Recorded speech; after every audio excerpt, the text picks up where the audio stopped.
lights paint the sky. Hello दोस्तों, कैसे हैं आप लोग। मैं ललित पांडे क्लास में आप लोगों को स्वागत है। आशा करता हूँ आप लोग सब लॉकडाउन का पालन कर रहे होंगे, अच्छे से अपने घर पे रह रहे होंगे। तो दोस्तों, जैसे कि मैंने आप लोगों से कहा था कि मैं बहुत जल्दी पॉलिटिकल साइंस की मैं वीडियो बनाने वाला हूँ। तो दोस्तों, तो आज हम पॉलिटिकल साइंस की ही वीडियो मैं लेके आया हूँ आपके बीच में। तो दोस्तों, तो हम पहली बुक आपकी, इसमें भी दो बुक है। इसमें एक तो समकालीन विश्व राजनीति और एक भारतीय राजनीति है। तो दोस्तों, हम वर्ल्ड लेवल की पढ़ेंगे, फिर आप इंडियन लेवल पे जाना। ओके दोस्तों। तो दोस्तों, आपकी जो बुक का नाम है, पहली बुक का नाम समकालीन विश्व राजनीति। ठीक है दोस्तों, यानी कि जो समकालीन रूप में जो पहले जो हमारी जो विश्व राजनीति वो किस प्रकार की थी। ठीक है दोस्तों, जिसका ये बहुत इंटरेस्टिंग बुक है दोस्तों, बिल्कुल मज़ा आएगा आपको पढ़ने, सुनने में और जानने में। ठीक है दोस्तों, तो उसको हम बहुत अच्छे से पढ़ेंगे। तो आपको जो चैप्टर फर्स्ट है, पार्ट 1 है, वो है विश्व राजनीति में शीत युद्ध का काल। यानी कि जो विश्व राजनीति में, यानी कि पूरे वर्ल्ड में एक शीत युद्ध का काल आया था, यानी कोल्ड वॉर। देखिए दोस्तों, ये मत सोचना कि जो ठंडों में लड़ा गया युद्ध है वो कोई शीत युद्ध, इसका मतलब ये नहीं है शीत युद्ध का, इसका एक अलग मतलब है। ठीक है दोस्तों, तो बड़ा इंटरेस्टिंग चैप्टर है ये पूरा, मुझे पढ़ाने में बड़ा इंटरेस्ट आएगा। आशा आपको मुझसे ज़्यादा इंटरेस्ट है पढ़ने में।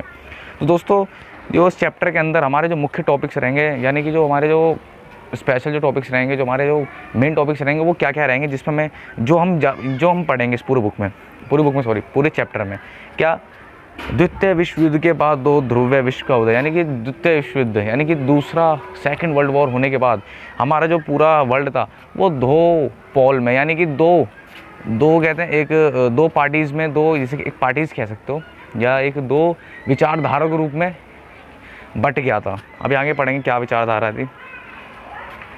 और शीत युद्ध के दायरे, यानी कि शीत युद्ध के जो दायरे थे वो क्या थे, क्या दायरे रहे, क्या अपवाद रहे। ठीक है दोस्तों, या मतलब क्या लिमिटेशंस रही, इसके मतलब ये मैं बताना चाह रहा हूँ।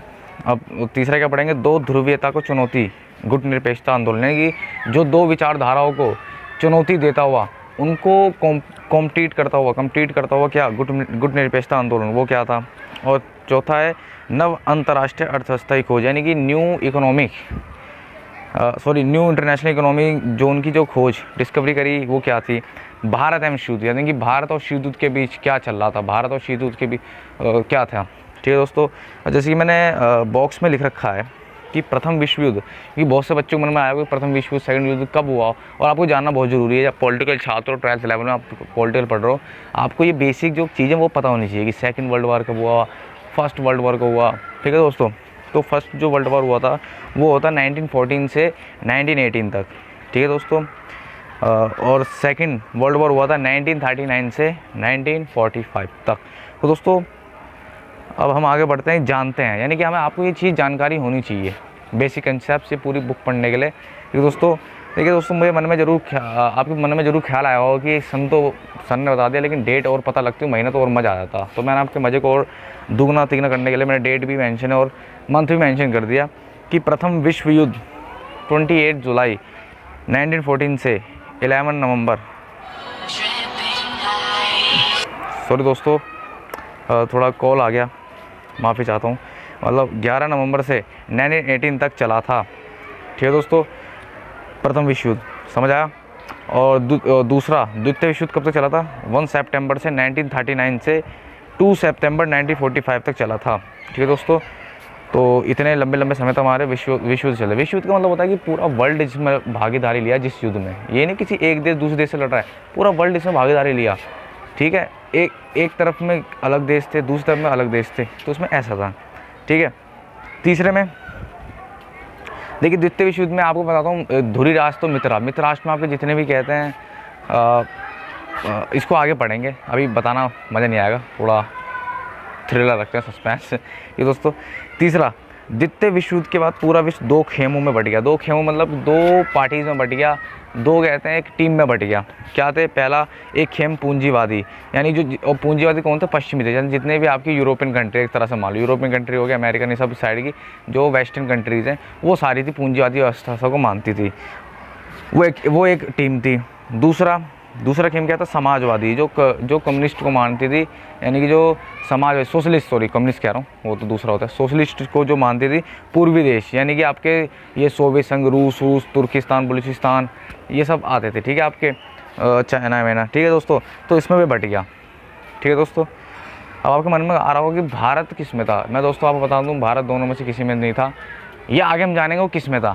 ठीक है दोस्तों, कुछ सब्र रखो, जितना भी देख रहे हैं अभी उतना को जानने की कोशिश करो, आपकी धीरे धीरे जिज्ञासा खुलेगी। एक वीडियो में सब कुछ मैं बता नहीं सकता। अगर एक वीडियो में मैं एक ही चीज़ ढंग से बताऊँगा, थोड़ा थोड़ा बताऊँगा तो आपको कन्फ्यूजन रह जाएगी। तो एक चीज़ पहले ढंग से जानिए, फिर अगली वीडियो में मैं बताऊँगा, बिल्कुल अच्छे से बताऊँगा, टेंशन मत लीजिए जो भी आपके क्वेश्चन आ रहे हैं। ठीक है दोस्तों, तो दो खेमों बढ़िया दो टीम में, एक तो पूंजीवादी यानी कैपिटलिज्म और एक सोशलिज्म। ठीक है, कैपिटलिज्म कौन से थे? वेस्टर्न देश, जैसे यूरोपियन कंट्री, आपका ब्रिटेन थे, आपके जितने भी वेस्टर्न कंट्री थी। ठीक है। और जो दूसरा खेमा क्या था? सोशलिज्म का, इसमें चाइना, सोवियत संघ, तुर्किस्तान, बलूचिस्तान, जितने भी स्थान है सारे आ गए थे एक तरह से, देख लो। ठीक है, पूर्वी देश बट गया था। चौथा द्वितीय विश्व। और देखिए आप दोस्तों, पूंजीवादी और समाजवादी तो आपने लोगों ने 11th में पढ़ा है मेरे ख्याल से, फिर भी मैं आपको बता देता हूँ पूंजीवादी और समाजवादी होता क्या है। देखिए, पूंजीवादी कैपिटलिज्म वो होता है जिसमें सारा कंट्रोल मार्केट पे होता है, यानी कि व्यापारियों पे सबके हाथ में कंट्रोल होता है कि व्यापारी अपने अकॉर्डिंग मार्केट के प्राइस घटाएंगे बढ़ाएंगे, उसमें कोई भी गवर्नमेंट दखल नहीं करेगी। ठीक है, वो सारा उनके हाथ में होता है। तो उससे क्या है, ये कैपिटलिज्म है। और समाजवादी में होता है कि सरकार के नियंत्रण में होता है पूरा मार्केट। ठीक है, और सरकार किसी भी में भी हस्तक्षेप कर सकती है, सरकार के पास पावर होती है प्राइस लेस, मतलब पूरे मार्केट पावर उनकी होती है। ठीक है, जिसमें सरकार का राज होता है, एक तरह से समझ लो। ठीक है, तो ये आपका समाजवादी है। ओके, समाजवादी में क्या है, आपका कल्याण, समाज कल्याण के बारे में सोचा जाता है, यानी कि लोगों कल्याण, कुछ सरकार है वो तो कल्याण के बारे में सोचेंगी। ठीक है दोस्तों, और पूंजीवादी में आपका लाभ के लिए, क्योंकि व्यापारी हैं, व्यापारी के हाथ में कंट्रोल है, मतलब मार्केट के हाथ में, तो मार्केट क्या सोचेगा, अपना लाभ कमाने के लिए। ठीक है दोस्तों, जैसे कि अमेरिका पूंजीवादी देश है, और समाजवादी चाइना, जिसमें सरकार पे, जिसमें जितने भी जो आप देखो सरकार, आपने देखा है चाइना में क्या है, सरकार बड़ी है, सरकार देखा आपने, अब उदाहरण से बिल्कुल आप समझ आ रहा हो, समाजवादी सरकार का पूरा कंट्रोल है वहाँ के उद्योगों पर, ये समझ लो। ये होता है पूंजीवादी और समाजवादी। तो उस समय दो खेमों में बट गए थे, दो विचारधाराओं पर। एक तरह से विचारधारा थी लोगों की, जो पूंजीवादी विचारधारा को मानते थे कि इससे ज़्यादा विकास हो पाएगा, तो वो उस खेमे में चले गए थे, पश्चिमी देशों के, पश्चिमी वेस्टर्न में। और जो मानते थे समाजवादी अच्छी है, उससे लोगों का भला होगा, विकास के लिए भी अच्छा रहेगा, लोगों का एक भला होना बहुत ज़रूरी है, तो वो किस में, पूर्वी देश में बट गए थे। ठीक है दोस्तों, और जो चौथा पॉइंट क्या है, द्वितीय विश्व युद्ध के बाद दो महाशक्तियों का उदय हुआ, एक अमेरिका और दूसरा सोवियत, वर्तमान में ब्रैकेट में लिख रखा है वर्तमान में रूस। ठीक है, रूस को आप USSR कहते हैं, यूनियन सोवियत संघ रिपब्लिक। ठीक है दोस्तों, उसकी फुल फॉर्म। और अमेरिका को USA कहते हैं, यूनाइटेड स्टेट ऑफ अमेरिका, यानी कि संयुक्त राज्य अमेरिका, यानी कि राज्यों संयुक्त कई राज्यों से मिलकर, यानी कि 50 या 51 ऐसे ही, मैं दोस्तों याद नहीं आ रहा, मैं आपको बता दूंगा, अगर किसी को याद है तो कमेंट बॉक्स में लिख के भेज सकता है। 50-51 राज्यों ने मिलकर उस पर साइन करके अमेरिका बनाया, तो इसलिए उसको कहता है संयुक्त राज्य अमेरिका कहा जाता है, कई राज्यों से मिलकर बना अमेरिका। और ये भी ऐसी है, यूनियन सोवियत संघ रिपब्लिक। ठीक है दोस्तों, तो आपकी सेकंड वर्ल्ड वॉर के बाद आपकी दो महाशक्ति उभर के आई, एक तो क्या, एक अमेरिका, दूसरी सोवियत संघ। सोवियत संघ आपकी 15 गणराज्य, 15 राष्ट्रों से बनके बनी थी। ठीक है दोस्तों, 15 राष्ट्र यानी कि आपके बलूचिस्तान, तुर्किस्तान और आपके और भी थे, मुझे अभी थोड़ा बहुत, जितने भी स्थान हैं आपके इसमें सारे आते थे। ठीक है दोस्तों, जो सोवियत संघ थे वो आपके इसके अंदर आते थे। दो महाशक्ति हुए, एक तो अमेरिका और सोवियत, में दो महाशक्ति हुआ करती थी, एक तो सोवियत संघ और अमेरिका, यानी कि रूस आप मान लो। और जो पांचवा, अमेरिका पूंजीवादी देशों का नेतृत्व तथा सोवियत संघ समाजवादी देशों का नेतृत्व कर रहा था। देखिए, जो 5th पॉइंट है उसमें मैं बोला है कि जो पूंजीवादी देशों का जो लीडरशिप, जो उनको लीड कर रहा था वो अमेरिका था, और जो सोशलिज्म को लीड कर रहा था वो था सोवियत संघ। ठीक है दोस्तों, की दो महाशक्ति थी। अब जो ज़्यादा कहावत, जिसकी लाठी उसकी भैंस, जिनकी ज़्यादा दबदबा होगा वही लीडर बनेगा, लीड करेगा। तो ये दो महाशक्ति थी काफ़ी पावरफुल। अब देखिए, हम आते अपने टॉपिक्स पे, चैप्टर के कंसेप्ट पे, दो ध्रुवीय विश्व का उदय। हाँ, यानी कि हम पहला पॉइंट उठाएंगे। देखिए, जो आपकी दो ध्रुवीय है, यानी 2 पोल्स। ठीक है, दो ध्रुव विश्व, यानी कि एक पूरा विश्व एक दो ध्रुव में बढ़ चुका। दो ध्रुव का मतलब यहाँ पे है कि दो विचारधाराओं में कन्वर्ट हो गया था, दो विचारधाराओं में, दो आपके थ्योरी प्रिंसिपल्स पे कन्वर्ट हो गया था, एक तो कैपिटलिज्म और एक सोशलिज्म, यानी कि पूंजीवाद और समाजवादी में। ठीक है दोस्तों, दो विचारधाराओं में बट गया था, इसमें कहना मतलब ये है दो ध्रुव का। ठीक है, एक तो अमेरिका की लीड में, एक सोवियत संघ की लीड में। ठीक है, तो दोस्तों हम जिसमें पहला टॉपिक पढ़ते हैं, बहुत इंटरेस्टिंग, बहुत फेमस, अगर आपने कभी सुना हो, नहीं सुना तो आप सुन लीजिए, क्यूबा मिसाइल संकट। अब आप कहेंगे क्यूबा ये क्या है, ये तो क्यूब होना चाहिए, क्यूबा एक देश का नाम है दोस्तों, जो बहुत छोटा देश है। मैंने आपको मैप पे दिखा देता हूँ। देखिए ये क्यूबा है पूरा, ये येलो येलो देख रहे हो, और ये यूएसए के पास लगा देश है। देखो यूएसए ये रहा, उसके पास लगा पड़ा। यूएसए इतना छोटा नहीं है, मतलब यूएसए के छोटा सा दिखाया कि किनारे पे लगा पड़ा है। ये येलो येलो, उसको जूम करके इसलिए दिखाया गया, ठीक है दोस्तों। तो ये येलो येलो पूरा क्या क्यूबा है, जो बहुत छोटा मतलब द्वीप एक तरह से। क्यूबा एक द्वीप है, छोटा सा द्वीप है, ठीक है। देश भी कहूँगा द्वीप है एक तरह से, वो आइलैंड है, ठीक है, जो अमेरिका के पास लगा पड़ा है, ठीक है। तो दोस्तों और बोला इसमें जो अमेरिका से सटा हुआ है, क्यूबा का शासक का नाम फिदेल कास्ट्रो, जो वहाँ का जो शासक था, ठीक है। ये कहानी चल रही है 1962 की चल रही है, 1962 की। तो उस समय जो शासक था फिदेल कास्ट्रो, जो आप स्क्रीन पर फोटो देख पा रहे होंगे, सफ़ेद सी दाढ़ी में ग्रीन मिलिट्री की पोशाक पहन रखी है, तो वो फिदेल कास्ट्रो, ये इंपॉर्टेंट है। देखिए एक नंबर में ऐसे बन सकते हैं, आपको याद रखना है कि क्यूबा का जो शासक था वो कौन था, फिदेल कास्ट्रो। तो उसमें क्या, क्यूबा एक छोटा सा आइलैंड था जो अमेरिका से सटा हुआ था, और क्यूबा के शासक का नाम क्या था, फिदेल कास्ट्रो था, ठीक है दोस्तों। तो ये थी क्यूबा की जोग्राफिकल और उसकी जो पॉलिटिकल स्थिति ये हमने जाना, ठीक है दोस्तों, ये था। अब दोस्तों अब क्यूबा मिसाइल संकट क्या था, अब ये जान लीजिए क्यूबा मिसाइल संकट क्या था, ये आपको जानना बहुत ज़रूरी है। क्या था क्यूबा मिसाइल संकट? देखिए मैंने पॉइंट में थोड़ा क्लियर करने की कोशिश की ताकि आपको समझ आ जाए। पहला जो है वो है सोवियत संघ बड़े कूटनीतिक तरीके से क्यूबा को अपना सैन्य अड्डा बनाने में सफल रहा। यानी कि देखिए जो आपका सोवियत संघ था वो बड़े कूटनीतिक यानी कि बहुत ही चालाकी से जो क्यूबा था उसको अपना सैन्य अड्डा, या देखिए उस समय जो जितनी महाशक्तियाँ हुआ करती थी, जितने भी आपके ये महाशक्तियाँ होती थी उस समय क्या है, ये अपने सैन्य अड्डा जगह जगह देशों में बनाया करते थे। जो कमज़ोर छोटे देश हुआ करते थे उनको अपने सैन्य अड्डों के रूप में देखा करते थे, क्योंकि उनके पास तो अब अपने देश में कितने सैन्य अड्डे बनाएंगे। तो ये छोटे छोटे देश थे जो उनके अंदर मिले हुए थे, जो उनकी पावर को मान चुके थे, जो समर्पण कर चुके थे एक तरह से मान लो, जो उनकी लीड में चल रहे थे। तो उन छोटे कमज़ोर गरीब विकासशील देशों को कैसे यूज़ करते थे, ऐसे सैन्य अड्डे के रूप में, कि आप सैन्य अड्डे हम आप बना रहे हैं, आपका विकास भी होगा और आपको सुरक्षा भी देंगे हम। तो एक सैन्य अड्डों के रूप में अपने जो सैनिकों की जो अड्डों के रूप में उसे यूज़ करा करती थी। तो उस समय क्या सोवियत संघ ने इसी तरह क्यूबा को अपने सैन्य अड्डों के रूप में प्रवर्तन मतलब उसको सैन्य अड्डा बनाना चालू कर दिया। अब दोस्तों देखिए, अब मैंने क्या बोला कि जो समर्पण करते देश है ना, उसको सैन्य अड्डे के रूप में प्रयोग करते थे। यानी कि क्यूबा ने सोवियत संघ को समर्पण कर चुका था, यानी सोवियत संघ की विचारधारा को वो मान चुका था। सोवियत संघ की जो विचारधारा थी समाजवादी, उसको मान चुका था, सोवियत संघ के साथ वो मिल चुका था। तो देखिए दोस्तों, अब दूसरा क्या, इस गतिविधि से अमेरिकी राष्ट्रपति जॉन एफ कैनेडी, देखिए उस समय ये देखो यार लाइन, आप अब ये राष्ट्रपति भी आपको याद रखना जरूरी है। देखिए जितने भी नाम आ रहे हैं नेताओं के, जगहों के, आपको याद रखना जरूरी आ जाता है कि ये इस गतिविधि में अमेरिकी राष्ट्रपति जॉन एफ कैनेडी, जो आपको उस समय जब ये संकट छाया था क्यूबा पे उस समय 1962 में, आपके जो राष्ट्रपति थे अमेरिका के, तो वो थे जॉन एफ कैनेडी। अगर आप फ़ोटो देखना चाहो तो फ़ोटो दिखा सकता हूँ, ये देखें जॉन एफ कैनेडी हंसते हुए, हंस मत बेटा अभी तेरी शामत आने वाली है, दोस्तों मजाक कर रहा हूँ। जॉन एफ कैनेडी थे तथा उनके सलाहकार को 3 सप्ताह बाद परिचित हो सके इस गतिविधि। देखिए उन्हें जब ये सैन्य अड्डा बन चुका था, सैन्य अड्डा कैसे बना था, वहाँ पे अपने जो लड़ाकू विमान थे, अपनी मिसाइलें, ये सारी चीज़ें ना वहाँ पे क्यूबा में सप्लाई की जा रही थी। मतलब उसको सैन्य अड्डे के रूप में, सैन्य अड्डे का मतलब क्या था, सैन्य अड्डे में क्या है, वहाँ पे उनकी सैनिक होगी, उनके हथियार होंगे, उनकी मिसाइल होंगी, वहाँ रखी जाएगी, सैन्य अड्डे के रूप में प्रयोग करा जाएगा एक तरह से वो। तो वो चीज़ वहाँ पे क्या है रखी जा रही थी, वहाँ पहुँचाई जा रही थी सोवियत संघ से। और अमेरिका के बाजू में ही उसका जो कॉम्पिटिटर है सोवियत संघ, वो अपना अड्डा बना रहा था। देखिए कितनी उसके लिए अमेरिका के लिए कितनी घातक खतरनाक बात थी कि एक तो वही बात होगी कि मेरे बगल में मेरा जो दुश्मन है वो अपना अड्डा बनाते जा रहा है मेरे बगल में, तो सोचिए मुझे कितना खतरा होगा। तो वैसे ही क्या अमेरिका को 3 सप्ताह यानी कि 3 हफ्ते बाद पता लगा।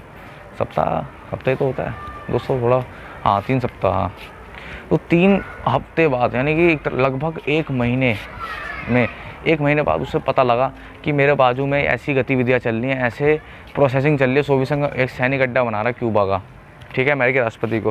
तो अब अमेरिका के जो राष्ट्रपति इन सब में क्या खलबली मच गई कि कैसे हो रहा है। तो अमेरिका ने भी उसके जवाब में जंगी बेड़ों को क्यूबा की ओर जाने वाले सोवियत जहाज़ों को रोकने का आदेश दिया। जो जहाज़ों से मिसाइलें, हथियार, जो सैनिक आ रहे थे क्यूबा में, तो उनको बीच में रोकने के लिए अमेरिकी राष्ट्रपति ने जॉन एफ कैनेडी ने तुरंत एक्शन उठाते हुए अपने जो जंगी भेड़ हैं, यानी कि जो लड़ाकू भेड़ हैं, यानी कि नेवी को भेजा अपनी तरह से, जो समझ रहे हो ना, नेवी को भेजा उनका रास्ता रोकने के लिए। तो इस तरह क्या है, इस तरह क्या है, अब क्या है, चारों तरफ सोवियत संघ और अमेरिका के बीच में लड़ाई का माहौल स्टार्ट हो गया है ना। उनका रास्ता, मान लो मैं कोई मेरा दुश्मन सामान लेके आ रहा है, हथियार, और मैं बीच में उसको रोकने आ जाऊँ, तो क्या है, लड़ाई का माहौल स्थापित हो जाएगा। और वो भी दो महाशक्तियाँ, वो भी परमाणु, वो भी दोनों परमाणु संपन्न देश, यानी कि इन पर न्यूक्लियर बॉम्ब। तो आप जानते हैं न्यूक्लियर बॉम्ब कितना खतरनाक है, जो अमेरिका ने छोड़ा था जापान पे, जो आज तक लंगड़े लूले पैदा होते हैं, ठीक है। और वो भी हम पढ़ेंगे, कहाँ फेंका था, कैसे, क्या क्या नाम, तो भी पढ़ेंगे, ठीक है। तो अब क्या पूरे वर्ल्ड में क्या है, युद्ध का माहौल क्रिएट हो गया, ठीक है दोस्तों। जो फोर्थ था वो क्या है, अब सोवियत संघ को ये आभास हुआ कि अमेरिका कहीं क्यूबा पर आक्रमण करके राष्ट्रपति फिदेल कास्ट्रो का तख्ता पलट ना कर दे।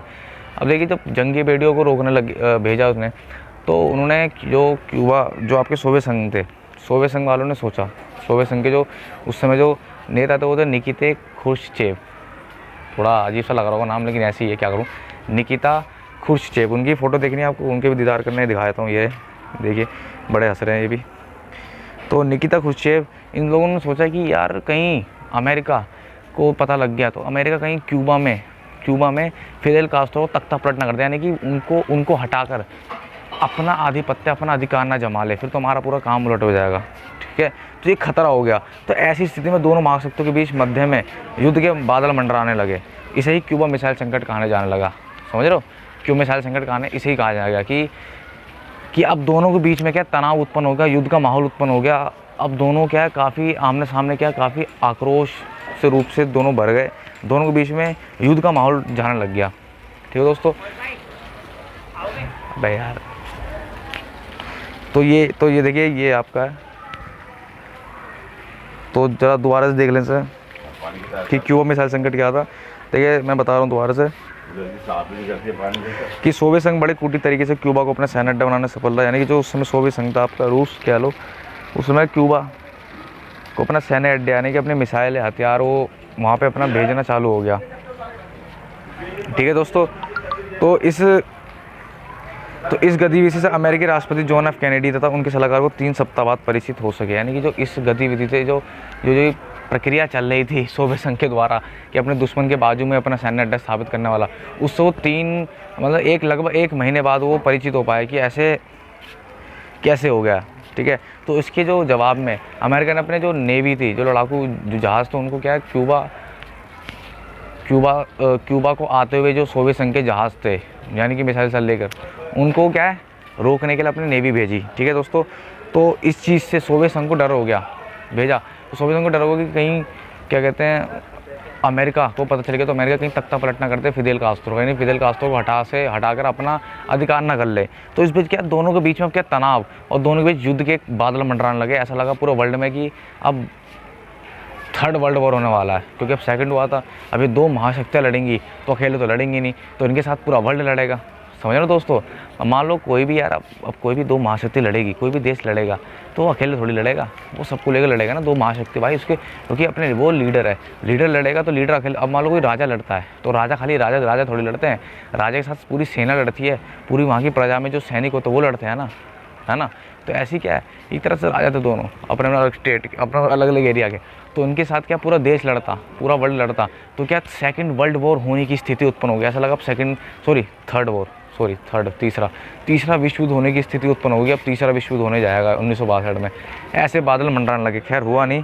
देख कैसे रुका, छठा पॉइंट क्या है, अमेरिका में क्यूबा के साथ अच्छे रिश्ते नहीं थे। देखिए अमेरिका हम बता रहे हैं कि अमेरिका क्यूबा के साथ कैसे रिश्ते थे, ठीक है, और क्यों वहाँ पे सोवियत संघ ने अपना अड्डा बनाना चाहा। अमेरिका के क्यूबा के साथ अच्छे रिश्ते नहीं थे, क्योंकि शीत युद्ध के दौरान में सोवियत संघ के समर्थन में वहाँ साम्यवाद का तेज़ी से प्रसार हो गया। देखिए वहाँ पे क्या है, शीत युद्ध के काल में, यानी कि जो शीत युद्ध काल चल रहा है, ये आपका शीत युद्ध काल चल रहा है, जो जितना भी या 1950 से लेकर 60, 70, 90 तक, लगभग 90 तक आपका शीत युद्ध काल चल रहा है। तो उस बीच में क्या है, जो सोवियत संघ थे उसने क्यूबा के समर्थन से वहाँ पे समाजवाद का बहुत ही प्रसार हुआ, यानी समाजवाद को ज़्यादा फैलाया गया, वहाँ पे प्रचार प्रसार किया गया, वहाँ पे अपने आदमी नेता सेट किए गए, ठीक है। तो क्यूबा को अपने एरिया में लेने के लिए उन्होंने वहाँ पे सोशलिज्म फैलाया, प्रसार हुआ। और क्यूबा में जो फिदेल कास्त्रो है, जो शासक है, वो सोवियत संघ के ही समर्थन से, सोवियत उनके सपोर्ट से ही 1959 में क्यूबा के जो उस समय जब फिदेल कास्त्रो नहीं था, उससे पहले जो कौन था, जनरल बतिस्ता को हटाकर फिदेल कास्त्रो सोवियत संघ के समर्थन से ही शासक बना वहाँ का, समझ रहे हो ना। तो फिदेल कास्त्रो क्या एक तरह से सोवियत संघ का आदमी था, यानी कि उनके इशारों पे चलने वाला एक उनका टॉय है ना। तो इसी कारण क्या है, और ऊपर से क्या फिदेल कास्त्रो ने क्या है, क्यूबा में कहते हैं, क्यूबा तो उनके पड़ोसी द्वीप था अमेरिका का। तो वहाँ पे अमेरिकी जब समाजवाद का जब सोवियत संघ के अड्डे में नहीं था, जब सोवियत संघ के अंडर में नहीं था, जब समाजवाद का वहाँ प्रसार नहीं होता, तो फिदेल कास्त्रो नहीं था वहाँ पे। तो उससे पहले क्या है, पूंजीवादी था वहाँ पे क्यूबा में, समझ लो। तो जब जनरल बतिस्ता था, तो उस समय क्या, जो अमेरिकी जो पूंजीपतियों ने वहाँ करोड़ों रुपए निवेश करे थे, जो वहाँ पे बिजनेस, अपने उद्योग इंडस्ट्री खोल रखे थे, कई सारे इन्वेस्टमेंट कर रखे थे आपके अमेरिकन इंडस्ट्रियों ने, आपके पूंजीपतियों ने। तो वहाँ पे क्या है, जो फिदेल कास्त्रो था, उसने क्या करा, सोवियत संघ के सपोर्ट से, सोवियत संघ के कहने पर, उनके जितने भी करोड़ों रुपए पूंजीपतियों के करोड़ों लगाए थे, निवेश लगाए थे, उद्योग थे, उनको अपने कब्जे में कर लिया, यानी सरकारी नियंत्रण कर लिया उन पे। अब उन पे क्या है, अमेरिका वालों के क्या, पूंजीपतियों को करोड़ों रुपए डूब गए, ठीक है दोस्तों। अब वो सोवियत संघ के अंडर में आ गए, फिदेल कास्त्रो के नहीं, एक तरह से सोवियत, क्योंकि फिदेल कास्त्रो तो एक मोहरा है, मेन तो सोवियत संघ है मास्टरमाइंड, तो सोवियत संघ के अंडर में आ गए। तो इसी कारण क्या, अमेरिका के रिश्ते क्यूबा के साथ ऐसे ही बने हुए थे।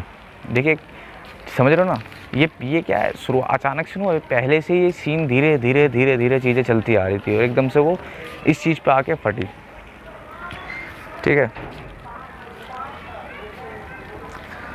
तो उस तरह से फिदेल कास्त्रो ने करोड़ों पूंजीपतियों के जो उद्योग थे, उनको सरकारी नियंत्रण कर लिया, ठीक है दोस्तों। अब देखिए, जो आपके क्यूबा मिसाइल संकट से जो खतरे उत्पन्न होने वाले थे, जिनकी पॉसिबिलिटी थी, जो खतरे उत्पन्न होंगे, वो कैसे संभावित खतरे। पहला था, अभी कुछ समय पहले द्वितीय विश्व युद्ध की समाप्ति हुई थी, कि तीसरी विश्व युद्ध का वातावरण उत्पन्न हो गया। यानी कि मैंने अभी बोला कि अभी 1939 45 में भी द्वितीय विश्व खत्म ही हुआ था, सेकेंड वर्ल्ड वॉर, और अभी ये 62 चल रहा था, ये 62 में तो ज़्यादा भी वक्त हुआ नहीं था। तो इससे पहले तीसरा जो विश्व युद्ध है, वो उसका वातावरण उत्पन्न हो गया, यानी कि वो अब होगा, लेकिन ऐसा हुआ नहीं। तो ये खतरा मंडरा रहा था पूरे वर्ल्ड पे। दूसरा, अगर अब युद्ध होता तो परमाणु हथियार का इस्तेमाल होता, क्योंकि ये दोनों महाशक्तियाँ परमाणु संपन्न थी, जिससे मानव के अस्तित्व पर खतरा मंडरा रहा था। देखिए, पहले क्या है, इतने देश के पास परमाणु नहीं थे, न्यूक्लियर बॉम्ब नहीं थे, इतने उन्होंने भी डेवलप नहीं करे थे सेकेंड और फर्स्ट वर्ल्ड वॉर में, ठीक है। छोटे मोटे हथियार, छोटे बम से चलता था। लेकिन अब क्या है, ये दोनों ही देश काफ़ी मात्रा में न्यूक्लियर बॉम्ब अपने पास रख चुके थे, न्यूक्लियर बॉम्ब बना चुके थे, डेवलप कर चुके थे। तो अब ये थर्ड वर्ल्ड वॉर होता, तो ये खाली बॉम्ब या हथियारों से नहीं होता, न्यूक्लियर बॉम्ब से होता। अब आप जानते हैं न्यूक्लियर बॉम्ब की पावर, एक भी गिरा तो पूरा एक देश ख़त्म। तो इस तरह से क्या, पूरा जो विश्व, पूरा वर्ल्ड, ये एक तरह से एक प्रलय में, भयंकर प्रलय के रूप में उभर के आ गया था। मंडरा रहा था कि मानव, पूरा ह्यूमन जो सोसाइटी सारी ख़त्म हो जाएगी अगर ये युद्ध हुआ, तो कोई बचेगा नहीं, ठीक है दोस्तों। तो अब देखिए, ये खतरे मंडरा रहे थे। अब देखिए खतरे का अंत कैसे हुआ, इस कहानी का दी एंड कैसे हुआ, देखिए कैसे देखते हैं। देख, दोनों ही देश जानते थे कि युद्ध में दोनों ही तबाह हो जाएंगे, इसलिए इन्होंने व्यवहारिक धरातल पर सोचने का काम किया। देखिए, जो आप पहला पॉइंट ये बोल रहा है कि दोनों देश इतने पागल नहीं थे, सोवियत संघ और अमेरिका दोनों जानते थे कि अगर हम युद्ध लड़ेंगे तो हम दोनों ही तबाह हो जाएंगे, क्योंकि अगर मैं परमाणु बम फेंकूंगा तो वापसी में वो भी परमाणु बम फेंकेगा, तो उसको जितना नुकसान होगा उतना मेरे को नुकसान होगा, हम दोनों ही तबाह होने। देखिए, परमाणु युद्ध में या आज के टाइम पर जो भी देश युद्ध लड़ेगा एक दूसरे से, वो कोई एक जीतेगा नहीं, दोनों में ही तबाही होगी, ठीक है दोस्तों। तो दोनों ही देश जानते थे कि हम महाशक्तियाँ हैं, अगर हम लड़ लेंगे तो हम घंटा महाशक्तियाँ रहेंगे। हाँ जी, बिल्कुल। अब वो तबाह हो जाएंगे, वहाँ की पूरी जनता तबाह हो जाएगी, उनकी पावर खत्म हो जाएगी, काहेगी महाशक्ति। दोनों देश जानते थे कि हम दोनों अगर युद्ध लड़ते हैं आमने सामने, तो हम दोनों को ही तबाह होना पड़ेगा। तो इसलिए उन्होंने क्या है, अपने दिमाग से उन्होंने व्यवहारिक धरातल पर, यानी कि एक समझौते के रूप में और एक पीछे हटने का निर्णय लिया, ठीक है। 23 अक्टूबर को फाइनल, देखिए 23 अक्टूबर 1962 को सोवियत संघ के नेता निकिता खुश्चेव ने सैनिक बेड़ों तथा मिसाइलों को हटाने की घोषणा कर दी। देखिए, फाइनली क्या है, सोवियत संघ ने अमेरिकी का क्या है, अमेरिकी इशारा समझा कि अमेरिका ने अपने जंगी बेड़े भेज दिए।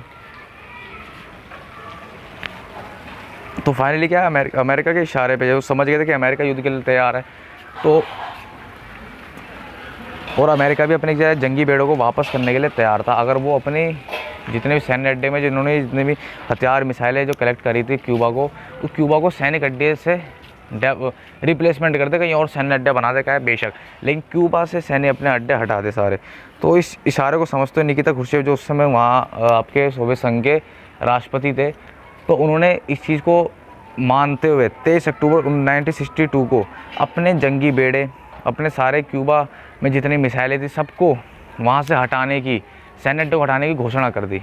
ठीक है दोस्तों, तो इस प्रकार से ये संकट टल गया, अमेरिका भी पीछे हट गया और सोवियत संघ भी पीछे हट गया। तो देखिए इस प्रकार क्या दोनों ने समझदारी का परिचय देते हुए क्या अपने अपने शस्त्र, अपने अपने जो कहते हैं जंगी बेड़े थे, हथियारों को पीछे कर लिया। तो इस तरह से क्या है हमारे क्या ये संकट टला। और इस संकट में देखिए, इस संकट को टालने में जो एक तरह से मध्यस्थता यानी मीडिएटर का, देखिए कोई आप देखिए जो सुलह करवाता है ना, जब दो झगड़े होते हैं तो बीच में सुलह करवाने को मीडिएटर कहते हैं ना। तो उस बीच में हमारे जो भारतीय प्रधानमंत्री जवाहरलाल नेहरू और जो अन्य गुटनिरपेक्ष यानी जो गुटनिरपेक्ष नेता थे जो उसमें शामिल थे, उन लोगों ने बड़ा महत्वपूर्ण भूमिका निभाई इन दोनों देशों की सिपटाने में, क्योंकि दो देश लड़ते तो सभी तबाह होते। ठीक है दोस्तों, तो इस तरह से खतरे का अंत हुआ। तो ये था क्यूबा मिसाइल संकट। और दोस्तों समझ लीजिए ये थे, देखिए क्वेश्चन आ सकते हैं कि नंबर में कि क्यूबा मिसाइल संकट के समय जो अमेरिकी राष्ट्रपति उस समय कौन थे, जॉन एफ कैनेडी। देखिए तो बाकायदा मैंने फोटो भी दिखा दी आपको। और जो उस समय सोवियत संघ राष्ट्रपति कौन थे, निकिता क्रुश्चेव, आपने पढ़ाई। और देखिए कभी आता है कि क्यूबा संकट की शुरुआत कब हुई, 16 अक्टूबर 1962 को हुई थी। यानी कि ये कहानी 16 अक्टूबर से चालू हो गई थी और उसका ख़त्म कब हुआ, 28 अक्टूबर 1962 में। अब आप कह रहे होंगे आपने तो सर आपने 23 अक्टूबर बताई, 23 अक्टूबर में क्या उसने घोषणा करी है बेटा, उसने घोषणा कर दी थी कि भाई अब ये हटा लो। ठीक है, लेकिन जो फाइनली वहाँ से हट के बिल्कुल जो फाइनल कट के हुआ एंड वो हुआ 28 अक्टूबर 1962 को, क्यूबा मिसाइल संकट। ठीक है दोस्तों, तो ये था आपका क्यूबा मिसाइल संकट। समझ आया, आशा करता हूँ समझ आया होगा आपको, बिल्कुल मैंने अच्छे समझाने की कोशिश करी है। अब ये दोस्तों शीत युद्ध इतना बीच में आ रहा है, अब आप जानेंगे शीत युद्ध होता क्या है। देखिए मैंने बहुत ईजी डेफिनेशन लिख रही है, होता क्या है। इसमें लिखा है जब 2 या 2 से अधिक परमाणु संपन्न देश, देखिए जब 2 या उससे अधिक देश, वो भी कैसे परमाणु संपन्न है, जो न्यूक्लियर बॉम्ब यानी कि एक तरह से महाशक्ति के रूप में, आजकल परमाणु संपन्न महाशक्ति ही हैं भाई, सबसे शक्तिशाली वही हैं आजकल परमाणु संपन्न वाले। तो ठीक है तो दोस्तों 2 या 2 से अधिक परमाणु संपन्न देश के बीच रक्तहीन युद्ध हो, यानी रक्तहीन यानी जिसमें खून ना बहे, यानी कि जो आमने सामने की लड़ाई ना हो, समझ रहे हो, जिसमें कोई भी मानव का कोई भी क्या रक्त ना बहे, मतलब जिसमें कोई मृत्यु ना, एक तरह से आमने सामने हथियारों से लड़ाना जाए युद्ध, रक्तहीन युद्ध हो। ठीक है, यानी कि वास्तविक युद्ध ना होकर, वास्तविक रियल हाथापाई ना होकर तनावपूर्ण तथा उत्तेजित वातावरण बना रहता है। तनावपूर्ण यानी कि दोनों के बीच में क्या टेंशन बनी रहती है, गर्मा गर्मन का मतलब माहौल बना रहता है कि अब युद्ध होगा तो अब युद्ध हो जाएगा, अब युद्ध हो जाएगा, अब युद्ध हो जाएगा, लेकिन असल में युद्ध होता नहीं है। यानी कि माहौल बना रहता है युद्ध होने का आंतरिक रूप से, यानी कि दोनों के बीच में क्या है एक तरह से ऊपर से क्या युद्ध का माहौल बना रहता है आपस में, लेकिन एक्चुअल में वास्तविक युद्ध नहीं होता। तो उस चीज़ को शीत युद्ध कहते हैं। यानी कि शीत युद्ध मतलब कि जो युद्ध है वो शीत पड़ा हुआ है, यानी ठंड की तरह शांत पड़ा हुआ है, समझ रहे हो। उदाहरण के लिए जैसे हमने पढ़ा था क्यूबा मिसाइल संकट, यानी कि क्यूबा मिसाइल संकट में हमने देखा था कि ऐसा लग रहा था कि अब दोनों देशों के बीच में युद्ध हो जाएगा, तनाव की स्थिति उत्पन्न हो चुकी थी, लेकिन उसमें युद्ध हुआ नहीं, कोई भी वास्तविक युद्ध हुआ नहीं। तो उसका उदाहरण क्यूबा मिसाइल संकट है, यानी कि दोनों के बीच में क्या स्थिति उत्पन्न हो गई थी युद्ध की, तनावपूर्ण गर्मा गर्मी माहौल हो गया था, लेकिन क्या है हुआ नहीं। इसलिए शीत युद्ध से काल कहा जाता है। शीत युद्ध मतलब होता है कि जब ऐसा लगे कि युद्ध हो लेकिन युद्ध होता नहीं है, ठीक है, तो उसे हम शीत युद्ध कहते हैं। यानी कि शीत क्या है, शांत होती है लेकिन अंदर से क्या है शीत जलाती है ना। अगर आपने बर्फ़ अपने हाथ में रखी हो, बर्फ़ पकड़ के रखो कम से कम 1-2 घंटा, तो बर्फ़ क्या आपका हाथ क्या छाले डाल देगी, यानी कि वो गर्म होती है। तो शीत का मतलब क्या है, दिखने से तो शांत दिख रहा है लेकिन अंदर से वो शांत बिल्कुल नहीं है, गर्मा गर्मी का तनावपूर्ण का माहौल बना हुआ है। शीत युद्ध का मतलब यहाँ पे एक्चुअली ये है, ठीक है। ओके, तो कोल्ड वॉर ये था। तो आपको उदाहरण था जो क्यूबा मिसाइल आपका क्राइसिस था। आशा करता हूँ समझ आई होगी आपको। मिलते हैं नेक्स्ट वीडियो में। ठीक है दोस्तों, गुड नाइट, शब्बा खैर। नेक्स्ट वीडियो मिलते हैं इसके नेक्स्ट पार्ट में, और इकोनॉमिक्स की वीडियो डालने वाला हूँ जल्दी। ठीक है, लाइक किए, शेयर किए, कमेंट करिए और सब्सक्राइब